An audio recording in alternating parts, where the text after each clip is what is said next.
Comment.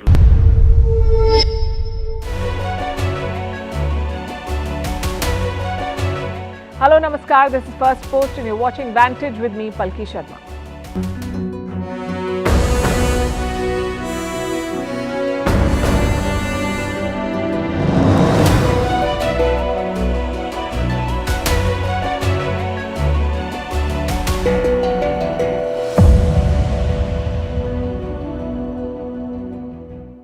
China is at it again. It is issuing staple visas to people from Arunachal Pradesh in India. New Delhi has slammed this move, but it needs to do more. Can India explore a tit-for-tat move? Give staple visas to Tibetans, for instance. We'll discuss that. Meanwhile, on the other side of India's border, there's going to be action in Gwadar. Saudi Arabia is building Pakistan's biggest refinery, a project worth $10 billion. We'll decode the power politics behind this move.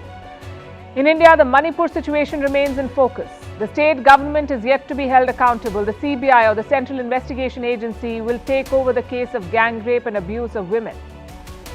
Now, this is a conflict between two tribes that has escalated, two ethnicities. The attempt to paint this as a religious conflict can be dangerous. In Ukraine, homemade drones are doing the trick.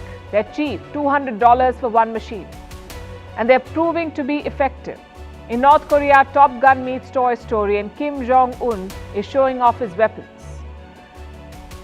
And are you casteist if you carry your own spoon? We'll discuss why the attack on Sudha Murthy is wrong. The headlines first.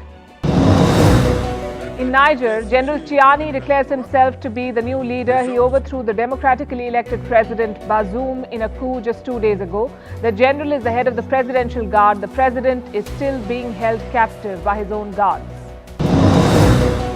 Singapore executes a woman for the first time since 2004. The 45-year-old woman was convicted for trafficking 30 grams of heroin and sentenced to death in 2018. She is the second person to be executed this week. The government resumed executions in March last year. Hong Kong wants to ban a protest song, but a court has rejected the move. The song Glory to Hong Kong became popular during the pro-democracy protest in 2019. It was considered seditious after China imposed a national security law to quell dissent. Jordan's parliament approves a cybercrime bill amid opposition. The bill will crack down on online speech seen to be harmful to national unity. Offenders will not only be fined but also jailed. Opposition lawmakers and human rights groups have slammed this bill. Forget global warming, our world is boiling now. The United Nations chief says the era of global boiling has arrived. Scientists warn that July is likely to be the world's hottest month on record. The Japanese city is apologizing for advising pregnant women. The mayor of the Onomichi city says sorry after public outcry over a flyer. The flyer advised pregnant women on what irritated husbands the most after their wives became mothers.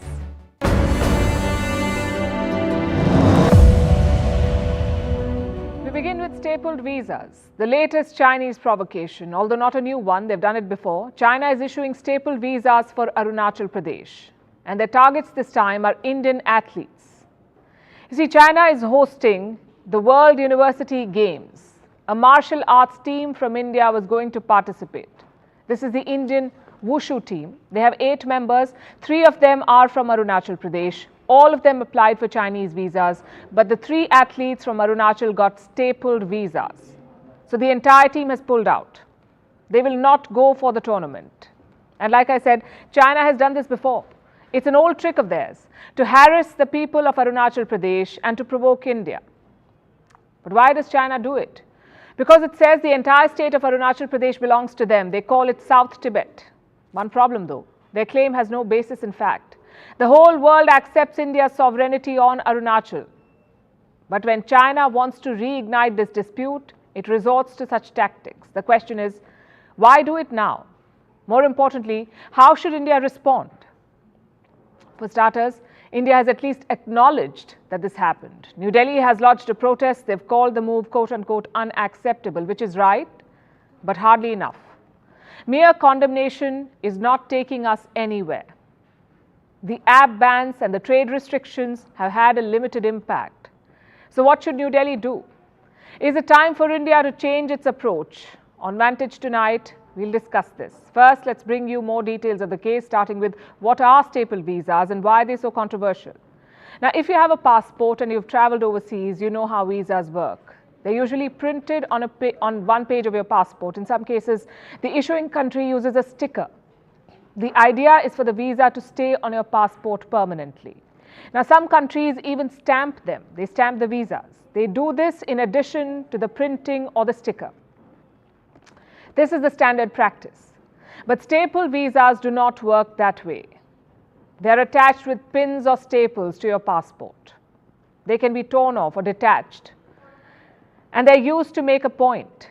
Staple visas are basically a political tool. China started using them in the year 2005. Not every Indian citizen who applied got a visa like this. China gave such visas to Indians from Arunachal Pradesh and in some cases to Indians from Jammu and Kashmir. This happened in 2008 and 2009. But their target mostly has been Arunachal Pradesh. How does it help Beijing? This is their twisted way of sending a message that Arunachal Pradesh is a part of China. So if you're visiting from there, you don't actually need a visa. That's what they're trying to say, and this is problematic on many levels. It's a challenge to India's sovereignty, also a national security issue. Because the staple visas are just one part of the story. China repeatedly undermines India's position on Arunachal.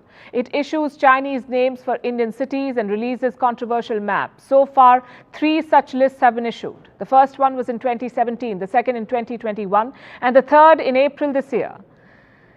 3 months later, the staple visas are back, while the situation at the border remains unchanged. This week, we heard from the Chinese again. They talked about what they call the Bali Consensus. We reported about it earlier this week. There was a meeting in Johannesburg. India's National Security Advisor Ajit Doval met Wang Yi, who has now returned as China's foreign minister, Wang Yi. Now, Doval told Wang Yi that Chinese provocations have eroded trust. In response, China spoke about a consensus between Modi and Xi. The two leaders spoke last year at the G20 summit in Bali. There's a video of them shaking hands. India was asked about this encounter last year. India played it down, saying they were just exchanging courtesies. But now India is offering a completely different version. Listen to this. With regard to the question relating to the handshake between the Prime Minister and President Xi Jinping, I will only say that Prime Minister Modi and President Xi Jinping, who were both attending the G20 dinner yesterday, hosted by the Indonesian president, exchanged courtesies at the conclusion of the dinner. It has come to our notice that stapled visas were issued to some of our citizens representing the country in an international sporting event in China. This is unacceptable, and we have lodged our strong protest with the Chinese side, reiterating our consistent position on the matter. And India reserves the right to suitably respond to such actions. Was this discussed in the same exchange of courtesies, or was there a separate meeting between Modi and Xi Jinping in Bali? No side is prepared to divulge more details right now, but whatever be the case, it has made virtually no difference to the relationship. It has not stabilized the relationship. The border standoff has not been resolved. And now China is testing India on another front, Arunachal Pradesh. Clearly, dialogue and diplomacy have not worked. So is it time for India to try a different approach, to consider some retaliatory options? And what will those look like? China is issuing staple visas. So what is stopping India from doing the same? Issue staple visas to the people of Tibet who want to come to India. And this won't be without precedent. It is done in cases where passports and visas are not recognized. One of the most notable examples is that of Israel. Before the normalization wave, multiple Arab nations refused to stamp or recognize Israeli passports. Some countries still do it, like Iran, Kuwait, Lebanon, Libya, Syria, Saudi Arabia, even Pakistan. These countries do not recognize Israeli passports. In some cases, passport holders with an Israeli visa are not even admitted. They're denied entry. So there are ways to respond proportionally. It is only a matter of intent. Otherwise, you can issue one more statement, ban one more app, and remain stuck in this impasse. Some good news for Pakistan. You don't hear that every day. Saudi Arabia is building an oil refinery in the country, specifically in the province of Balochistan. The agreement was signed on Thursday. A total of 5 parties are involved, 4 state-owned Pakistani firms and the Saudi oil giant Aramco. How much money are we talking about? Around $10 billion. The Pakistani firms will contribute 40 to 45% of the initial money. Aramco will give the rest. The plan is to build the refinery here in the town of Gwadar. It's also where China is building a huge port. Now, why is this project important for Pakistan? Well, at this point, any project is important for Pakistan. Their economy is that bad. But beyond that, a couple of reasons. This is the first new refinery to be built in Pakistan in a decade. So 10 years, 0 refineries. In the 3 decades before that, they built 2. Long story short, Pakistan's output is not impressive. Their maximum capacity is around 20 million tons. Their actual output is just 11 million tons. And clearly that's not enough. Pakistan's domestic oil consumption is expected to reach 33 million tons next year. They produce just 1/3 of that. So this new refinery is not an additional boost, it's more of a necessity. But what's in it for Saudi Arabia? Why are they doing this? They were not 100% convinced by Pakistan's pitch, which is why this project was stalled for a long time. They thought it was too risky. So what explains the U-turn? 2 major reasons. One, Pakistan has diluted the risk. Like I said, their state-owned companies will pump in a lot of money, around 40 to 45% of it. Riyadh will only have to give the rest, which is still a lot, but it's a lesser risk. So their exposure is limited if things go south. Reason number 2, Pakistan sweetened the deal.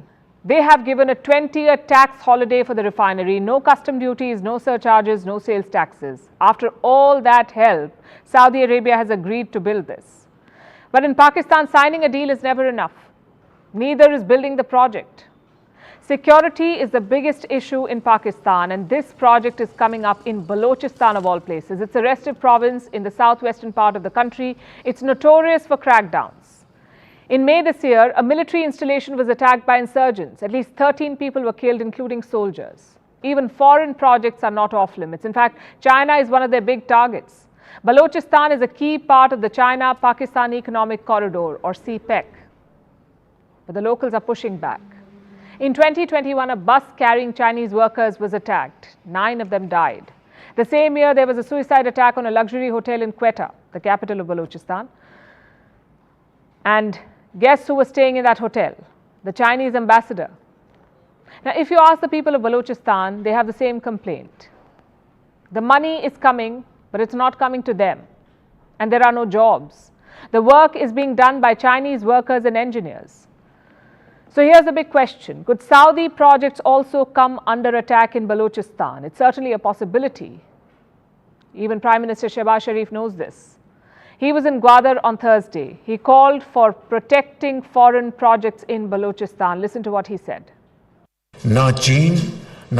China, Saudi Arabia, Qatar and the UAE are helping us without any condition. So it's our duty to safeguard their projects and investments.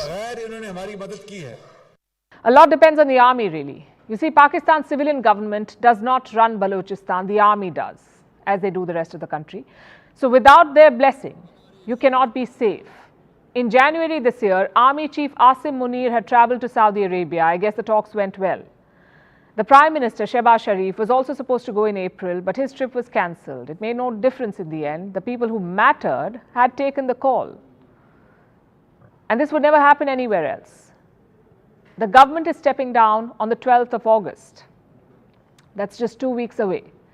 In most democracies, this is a sitting duck period, but not in Pakistan. Their government just signed a deal for the country's biggest refinery. You can understand the urgency in Islamabad. But why is Riyadh playing along? We keep coming back to that question. They have a long history of supporting Pakistan, you see. The Saudis have bailed out Islamabad many times. Most recently, this month, Saudi Arabia gave assistance worth $2 billion to Pakistan. The reason is quite simple. Pakistan's military is very close to Saudi Arabia. Army Chief Asim Munir visited the country in January, like I said. It was his first foreign trip after taking office. His predecessor did the same. That's Qamar Javed Bajwa. He too visited Saudi Arabia first after taking office. Riyadh gave him a medal before he retired. This relationship is very transactional. The Saudis keep bailing out Pakistan. In return, the army gives them military muscle. Since the 1970s, Pakistan has trained Saudi soldiers and pilots. Plus, Pakistan is the only Muslim country with nuclear weapons, and even today that counts for something.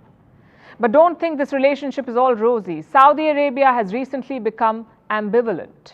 In 2020, they refused to take deferred payments for oil. Riyadh said, pay up now. The same year, they asked Islamabad to repay loans worth $1 billion. Riyadh said, no more delays, you have to pay us now. Even this year, the kingdom was half-hearted. They did give $2 billion, but only after the International Monetary Fund agreed to bail Pakistan out. So the Saudi tap is not perennial. The flow has already lost momentum. If this Gwadar refinery fails, it could slow to a trickle or even shut. On to India now. The central government is plotting some moves in Manipur. The state has been gripped by violence since May, and last week there was a new trigger. A video from 3 months ago began circulating on social media. It showed a mob of men parading 2 naked women. One of them had been gang raped.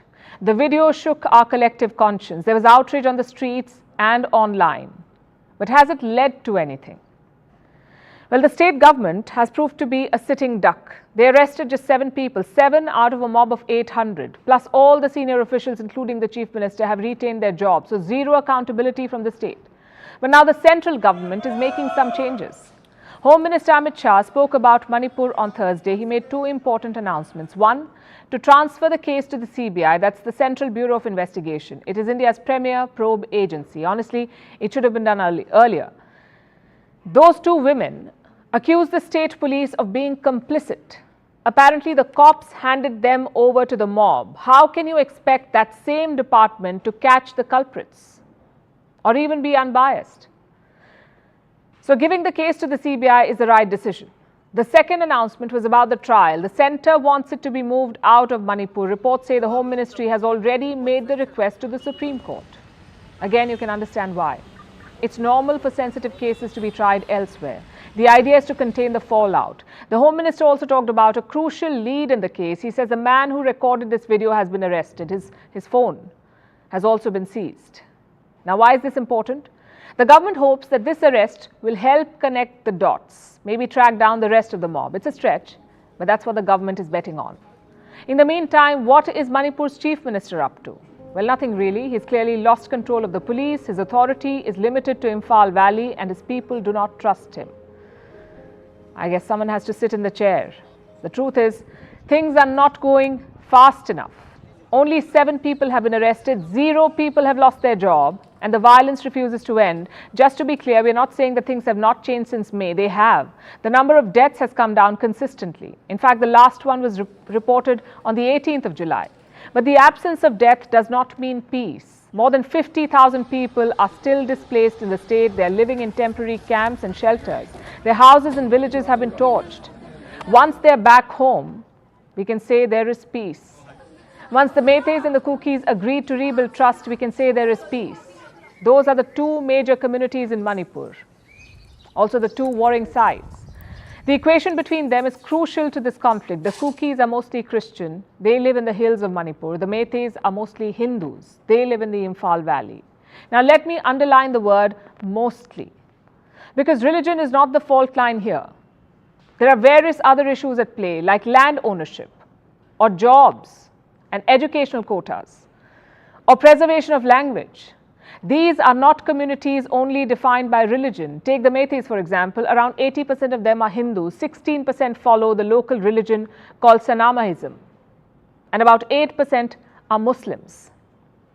A lot of those reporting and commenting on Manipur have completely missed this nuance, including leaders and the media in the West.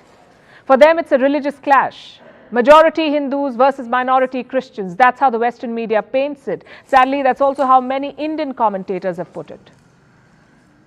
What explains this mischaracterization? Perhaps ignorance. The Northeast has long been ignored by governments. There has been little effort to understand their sentiments, let alone their history. That's one problem. The second is internet knowledge. Overzealous keyboard warriors have jumped to analyze Manipur. They have hijacked the narrative. Many handles have described the cookies as Christian terrorists. Others have converted Meitei demands into a Save Hindu campaign. Neither is true.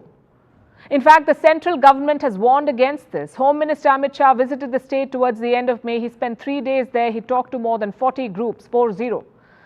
Before leaving, he had a message for the security forces there. Act in an unbiased manner, he said, and that's very important right now. We can't afford to put religious filters on this violence. We need to bring both communities to the table. We need to get them talking. Around 12 rounds of talks have been held so far, 6 each with Kuki and Meitei groups. The key is to push on to create conditions for a lasting peace. And how do you do that? By building trust, by showing that the government is not picking sides. This gang rape case will be a litmus test on that. If quick justice is guaranteed, things may improve. Vantage continues after a short break.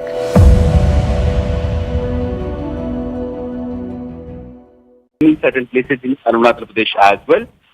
The use of the triple visa can be seen as a diplomatic gesture or a statement of disagreement by one country towards another.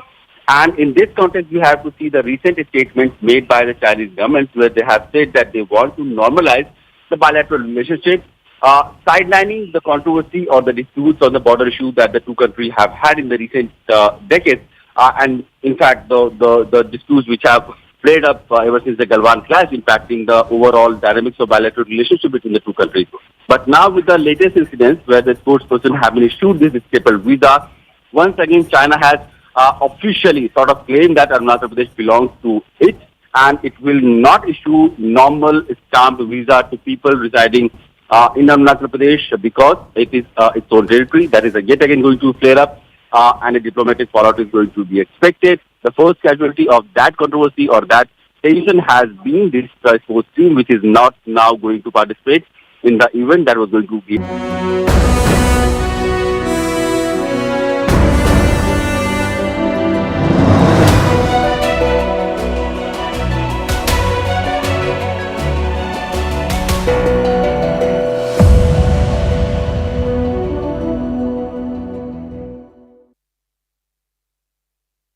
We have another story from China tonight on how it plans to dominate the high seas. China is acquiring new bases, and these are far beyond Chinese borders. Some new satellite pictures have emerged. They show that Beijing could be getting a new base overseas. And where is it? In Cambodia. Let me show you the pictures. This is the Ream Naval Base. A new pier is coming up here. Experts say it is almost complete now, and several reports say that China is secretly building this facility. The US believes so too. But both China and Cambodia have rubbished these reports. And yet the world is not buying their version. I'll tell you why. Let's go back to that picture. The new pier at the Ream Naval Base is strikingly similar to another facility, China's naval base in Djibouti. We have a satellite image of that base too. Let's put both the pictures side by side. Now look closely. Both the piers are similar, same size, same design, and both piers are long enough to berth warships, even aircraft carriers. China built the base in Djibouti, so it's quite possible that it took the same design to Cambodia and built another pier to serve the PLA there. Last year, China's foreign ministry faced some questions about this. They were asked about the base in Cambodia and if Beijing was upgrading it. China was cagey in its response. China and Cambodia are comprehensive strategic partners, and the cooperation between the two countries in various fields is open, transparent, reasonable and legitimate. The Chinese-aided project to upgrade the Cambodian naval base is a normal aid activity to Cambodia.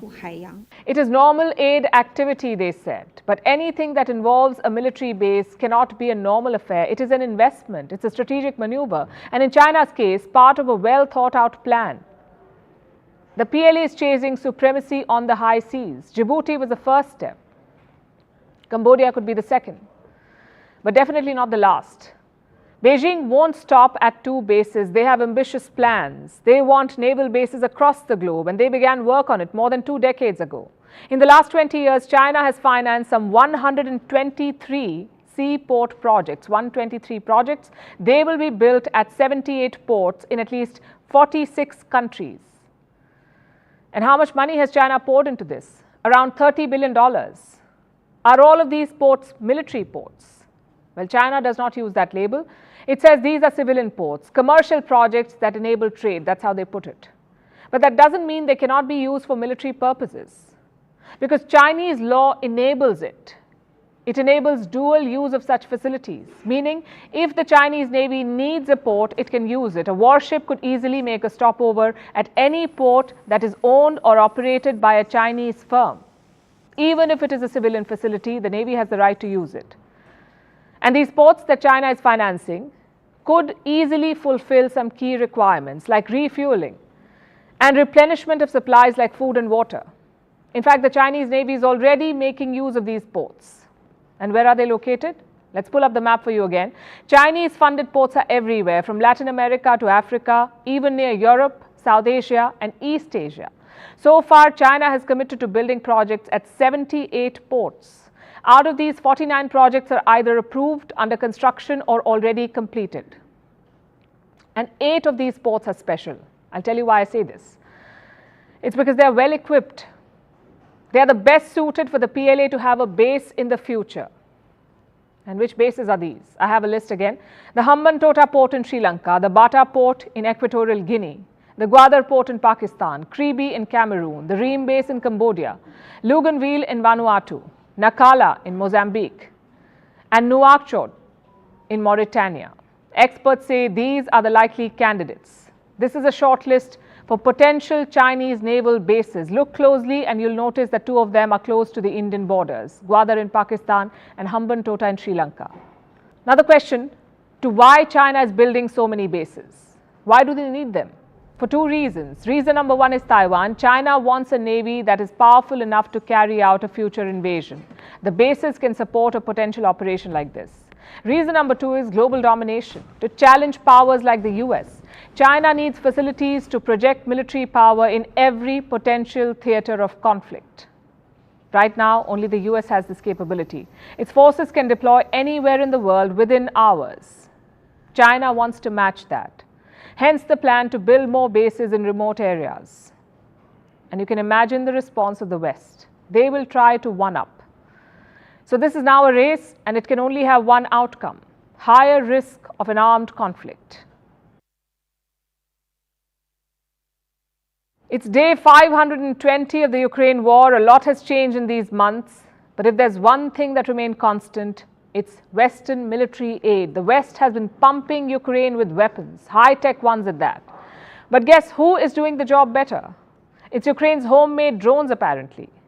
They're made on a shoestring budget. They cost around $200 per drone. They're held together by duct tape. I guess when creativity meets war, miracles can happen. These Ukrainian drones are now a force to reckon with. They're apparently hitting Russian forces hard. Our next report tells you all about these made-in-Ukraine drones. Is it a bird? Is it a plane? Or is it a homemade drone stuck together by duct tape? That's the million-dollar question Russia is asking. The war in Ukraine has been raging for some time now, and Kyiv has no dearth of weapons. The West is giving them one weapon after the other: Patriot missile systems, Leopard tanks, HIMARS rocket launcher systems. They have it all. But guess what's making a difference in the war? These drones. They are homemade, they are held together by duct tape, and they're taking down Russian vehicles. Drones may sound like high-tech machinery, but you can make a drone airframe with just about anything. Ukraine's DIY drones are similar. They are held by zip ties, tape, all sorts of stuff you can find at home, especially when your country is at war. More importantly, they are single-use. Once they take off, there is no guarantee that they will land safely. But don't be fooled by their shabby appearance. They may be tied with tape, but they are combat veterans. And they're taking down Russian vehicles. The system may sound crude, almost childish, but these DIY drones are very effective. They can fly behind enemy lines, they can destroy valuable targets, and they can also drop bombs. More importantly, they are available at bargain prices. Take one of these drones for example.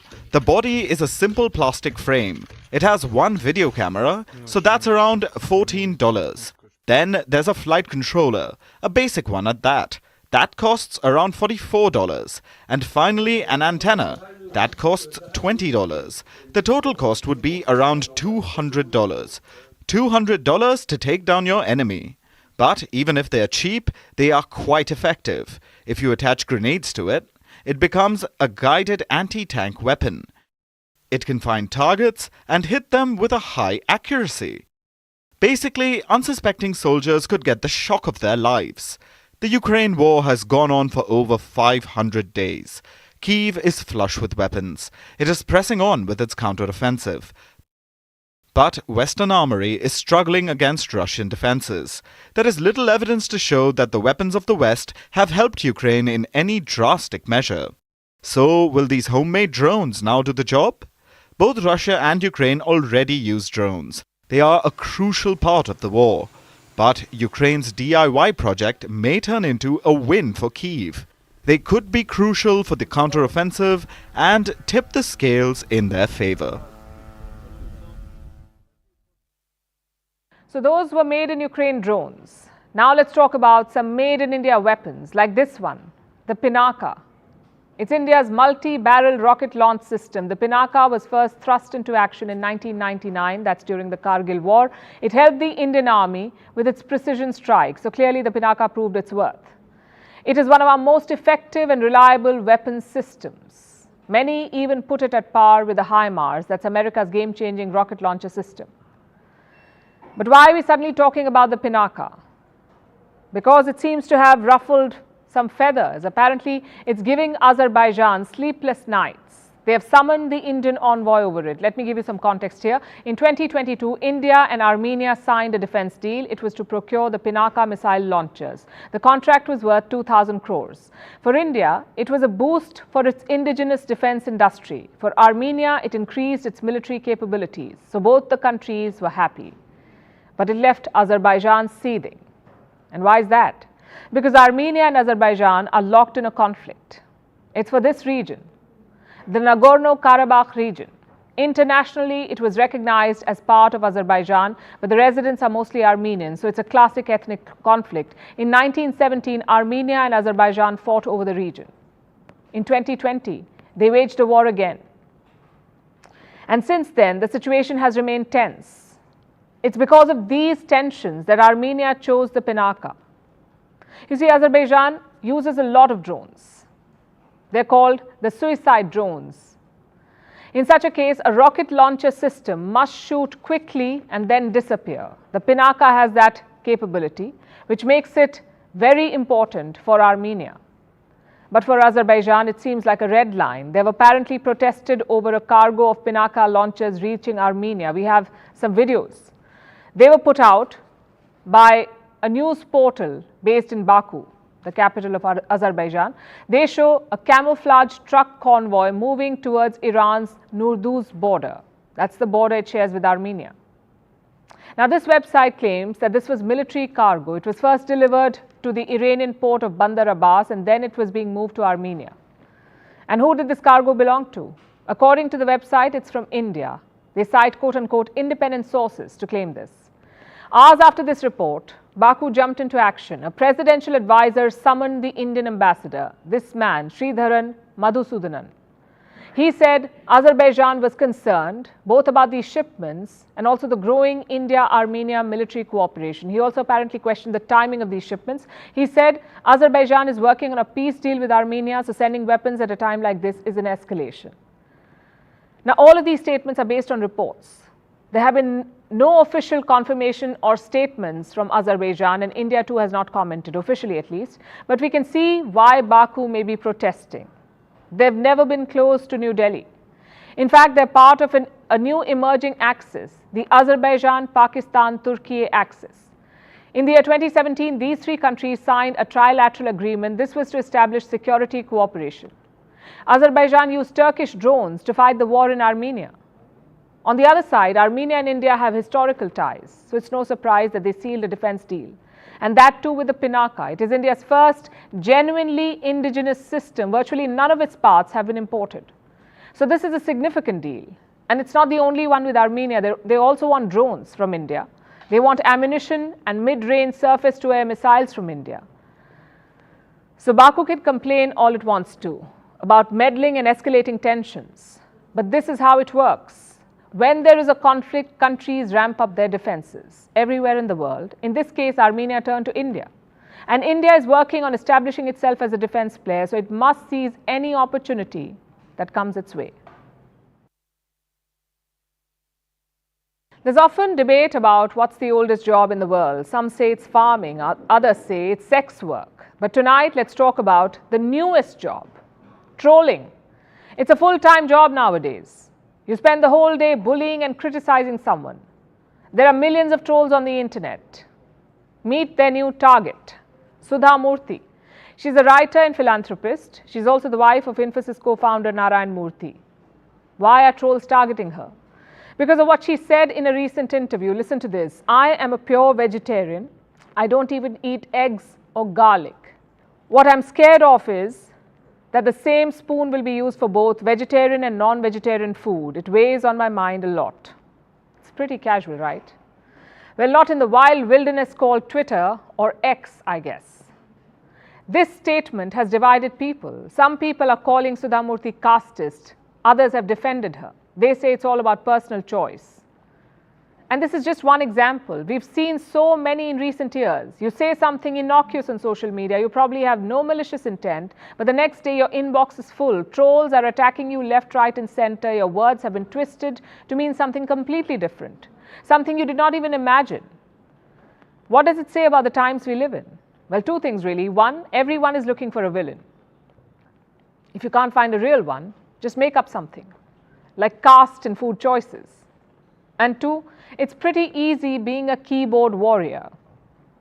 You don't have to enter the public gaze. You don't even have to use your real name. Just shoot and scoot. And this is problematic on many levels. It's like you're creating a problem just to criticize it. But things weren't always like this. Being woke and raising your voice was considered good at one point. If you were woke, you were cool. But have things gone too far? Well, for most people, the answer is yes. Look at this report from 2017. Students in Hampshire attacked students from another college. Why? Because their hair was braided. Apparently, hair braids is cultural appropriation. Do you see how silly that sounds? I'll give you another example.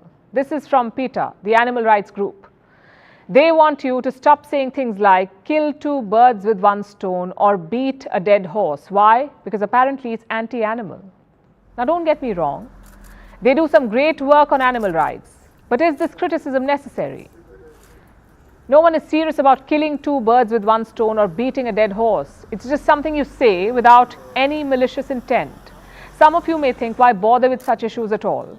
If people are woke, let them be. But such comments impact the way we think. It may put off people who are actually allies. Take a look at this article. It says the far right has hijacked the trend of at-home fitness, basically that workouts have been politicized. Does it make sense to you? Workouts have nothing to do with politics, yet this writer has found a villain where there was none. And the result is this: more people are feeling alienated. The average person you meet is not the incarceration of evil. They support equality, they try to stay away from violence, and they try to say the right things most of the times. What they oppose is trivialism. Now let's talk about North Korea. The Hermit Kingdom has been awash in fanfare. They're celebrating the 70th anniversary of the Korean War armistice. Of course, Pyongyang spins it a little differently. They call it Victory Day, and they're celebrating this make-believe victory with make-believe jets, apparently. The country has released a propaganda video which looks like a mix of Top Gun and Toy Story. And we are not making this up. But that is not all, of course. A grand military parade is also being held in Pyongyang. They've called Russian and Chinese officials to watch the festivities. Russia's defense minister is the guest of honor. He was seen standing next to North Korea's Kim Jong-un during the parade. And what were they looking at? The banned missiles from North Korea's sanctioned missile development program. Here's a report. If there's one thing all authoritarians seem to like, it's a grand military parade. A chance to pat themselves on the back, looking at all the money spent on keeping their regime secure. No one quite epitomizes this as much as North Korea. The Kim family has spent decades lording over the country, and they treat themselves to a grand parade regularly to mark their control. This year is no different. On the 70th anniversary of the Korean War armistice, missiles were once again rolling through Pyongyang's streets. Its skies were abuzz again with fireworks and combat drones. These drones were also rolled out during Pyongyang's parade. A supposedly nuclear-capable underwater attack craft was also showcased, and the North Korean people were literally jumping up and down in apparent excitement. At the same time, the country released this propaganda video of its Air Force. This seems like a uniquely North Korean practice. The video was shot as though it was inspired by the Top Gun movies. Of course, the initial part, which shows the pilots flying toy jets, was an interesting choice. It doesn't really seem like the best way to showcase one's Air Force superiority, but maybe there's some deep, extremely well-hidden purpose behind the toy plane shots. Anyway, eventually the video does go on to highlight the Hermit Kingdom's planes and pilots. Of course, the pilot rubbing his face gently on the flag looks a bit strange. But it's peak Pyongyang propaganda. And overseeing all this propaganda, pomp and pageantry is Kim Jong-un, the so-called supreme leader of North Korea. He was seen waving at his energetic subjects, saluting the soldiers who marched past his viewing platform. On his right side was Sergei Shoigu, Russia's defense minister, the guest of honor at this parade. He played the part well, clapping and saluting along with Kim and occasionally engaging in what looked like serious discussions. On the North Korean despot's other side was another high-profile guest, Chinese Communist Party Politburo member Li Hongzhong. Li isn't exactly the most high-profile of Chinese officials, but the 66-year-old is still part of China's top governing bodies, so his presence can be seen as an endorsement by Beijing. Kim had Russia on his right and China on his left, which is of course highly symbolic. Shoigu and Li have been in Pyongyang for a few days now, making public appearances with Kim and being shown North Korean weapons up close. Shoigu also met his North Korean counterpart for formal talks. Democratic People's Republic of Korea is an important partner of Russia. We have common borders and a rich history of cooperation. He called Pyongyang an important partner, and Pyongyang seems to have gone out of its way to make their partner welcome. Look at these pictures from meetings between Kim and Shoigu. You see images of Russian President Vladimir Putin watching over them. It seems to be a somewhat over-the-top gesture of hospitality, a tribute to the enduring partnership of the Red Triad. But now it seems China and Russia are openly becoming North Korea's partners in crime as well. We say this because of the weapons that the Russian and Chinese delegations have been viewing for the past few days. There didn't seem to be any rebuke of North Korea's ballistic missiles. We're talking about the intercontinental ballistic missiles like the Hwasong 17 and 18. Missiles which are believed to be capable of striking every inch of American soil. Yes, these missiles being paraded about can allegedly hit parts of the US even 12,500 kilometers away. And even if the range is an exaggeration by North Korea, the missiles are considered nuclear capable. So naturally, they are banned. They've been banned under UN Security Council resolutions, meaning, as members of the Security Council, Russia and China had also declared these missiles illegal. Yet the delegations were happy enough to clap along with Kim as the missiles were being displayed.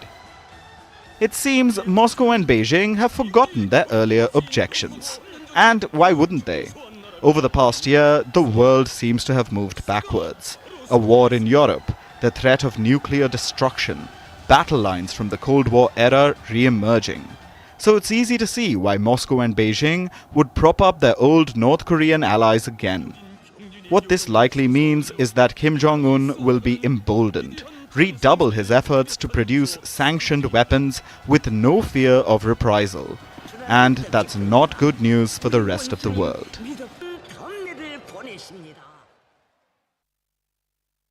And finally, the latest trend / talking point on social media. It's called the lazy girl, and it's the opposite of what we saw a decade back. The 2010s were the decade of the girl boss. The overambitious woman, her goal was to lean in, to do more at work and then some. But now we're in the era of anti-work, the great resignation.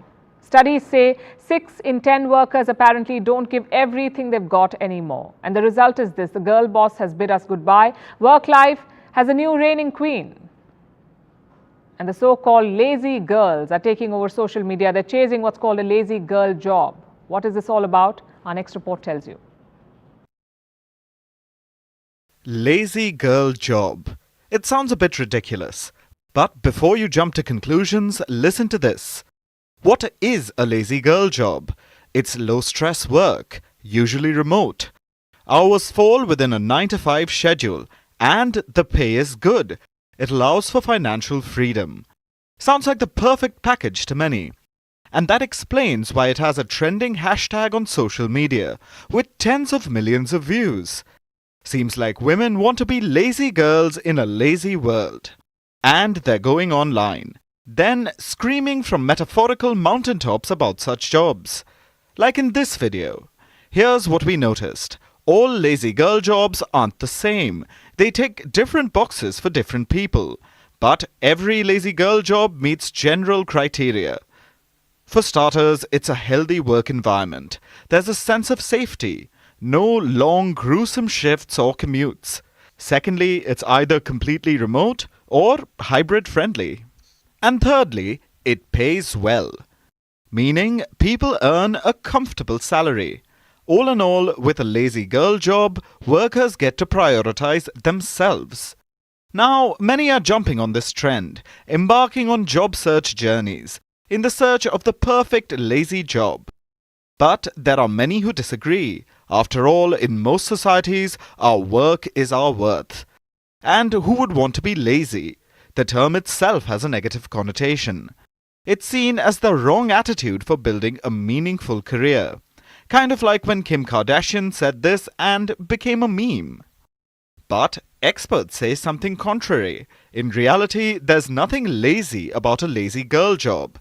It's about showing up to work, doing your best, doing what you're being paid for, and then focusing on your personal life. Or, as the Gen Z put it, getting a life. Lazy girl jobs only seem lazy when compared to traditional workplace expectations, where people must move fast and break things, be the first in and last out. And look at what that's done to the workforce. Burnout and sickness have become a homogeneous part of most work lives.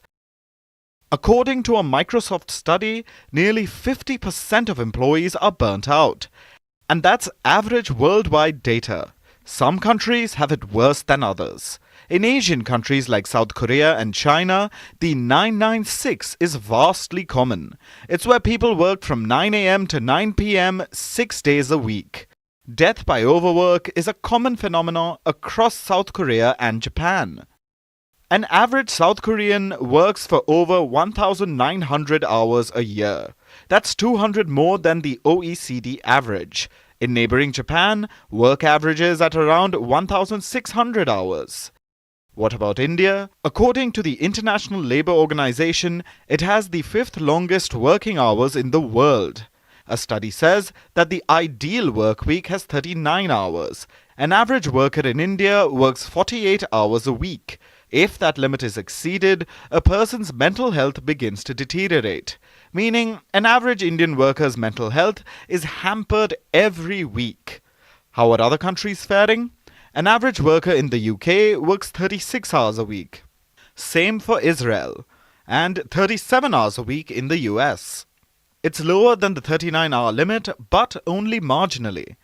The situation is not that bad everywhere, of course. Some Swiss and Scandinavian cities like Oslo, Bern, Helsinki have the best work-life balance, but such instances are a rarity. Across the world, people enter the workforce with high hopes. They want a swanky job, a corner office, and off-site meetings in the Bahamas. Instead, what do they get?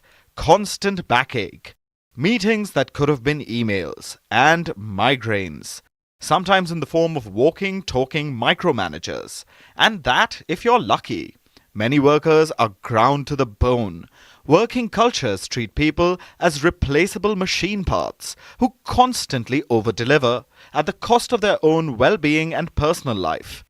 And in such times, the lazy girl job is a beacon of hope.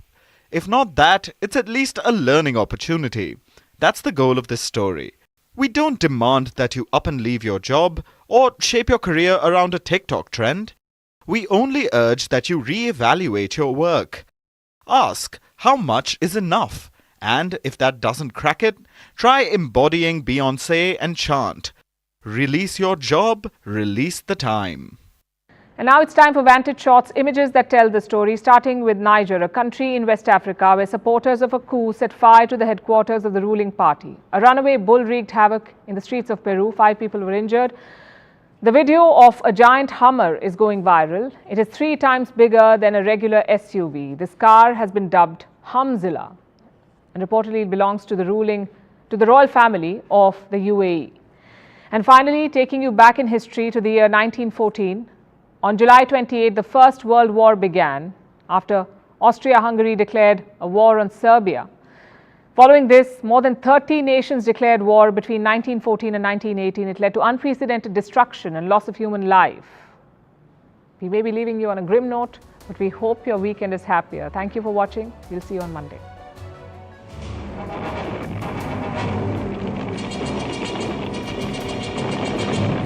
The enemy was undoubtedly attacking on the...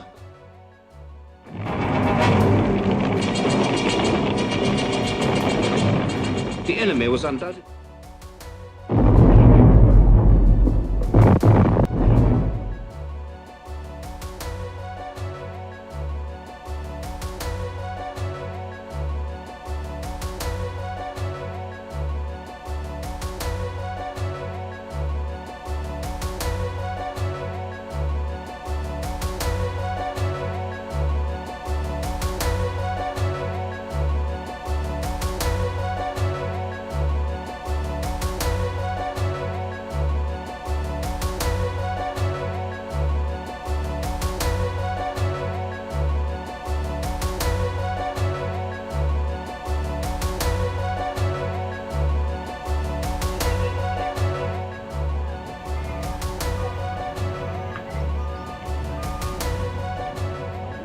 Anda viejo, mete mano viejo.